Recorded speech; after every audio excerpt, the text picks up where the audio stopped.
Memasuki masa kampanye, spesifikasi dan lokasi penempatan APK akan diatur oleh penyelenggaraan pemilu 2024, dalam hal ini KPU, dan dilakukan pengawasan oleh Bawaslu.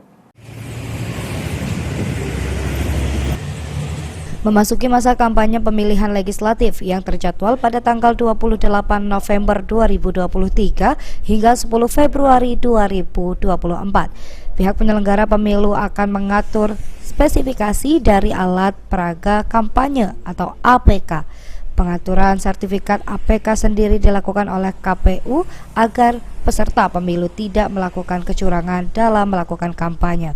Aturan dan pelaksanaan kampanye juga akan diawasi oleh Bawaslu terkait. Ketua Bawaslu Muara Enim Zainuddin menjelaskan kalau pihaknya bertugas mengawasi jalannya pemilu dengan aturan yang dikeluarkan oleh KPU, dan dalam waktu dekat ini masa kampanye untuk pileg akan dilakukan dan aturan kampanye serta APK telah diatur oleh KPU.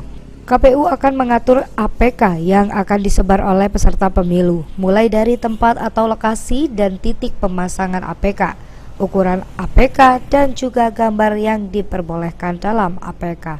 Sedangkan Bawaslu akan mengawasi jalannya kampanye dan menyebarkan APK sesuai aturan yang diterbitkan oleh KPU.